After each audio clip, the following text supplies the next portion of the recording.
You think you decided to read this sentence? You didn't. Not really. Somewhere in your skull, the decision was made before you knew you were making it. That's not a guess.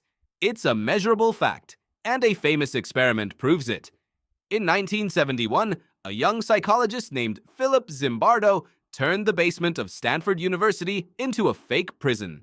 He picked ordinary college students, healthy, stable, screened for good mental health. Half became guards, half became prisoners. Nobody told them how to behave. Nobody handed them a script for cruelty. Within 6 days, the experiment collapsed. Guards who had never raised a hand to anyone in their lives were forcing prisoners to do push-ups at midnight, stripping them, humiliating them. One guard later said he didn't recognize himself in the mirror. Zimbardo had to shut the study down early. It was supposed to run 2 weeks. It barely survived 1. Here's the part that should unsettle you. These weren't bad people. Psychologists had already tested them. They were average, well-adjusted, kind. The only thing that changed was the role they were handed and the walls around them. Give a calm person a badge and a basement, and something ancient wakes up underneath the personality you think defines you. You like to believe your choices come from your character, your morals, your free will. But your brain didn't evolve to run on free will.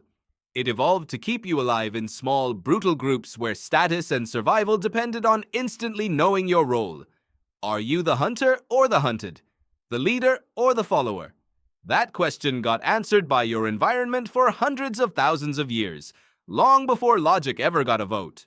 Neuroscientist Benjamin Libet found something just as strange decades later. He wired people up and asked them to flick their wrist whenever they felt like it, then mark the exact moment they decided. His equipment caught something he didn't expect. The brain signal preparing the movement appeared up to half a second before the person felt they'd chosen to move. Half a second. Long enough for your brain to already be acting while your conscious mind is still catching up, writing itself a story about choosing it on purpose.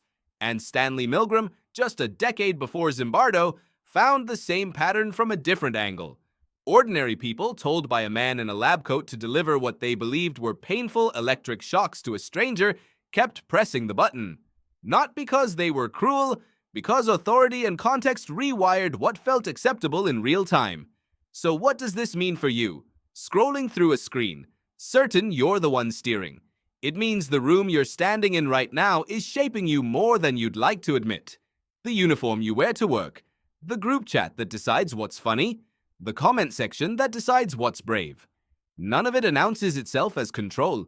It just feels like your personality, right up until the moment it isn't. Zimbardo didn't prove people are monsters. He proved something quieter and more useful. He proved that the line between a good person and a cruel one is thinner than identity and thicker than situation. Change the situation, and you change the line. Look at how fast this happens in your own week. You walk into a quiet library and your voice drops to a whisper without anyone telling you to.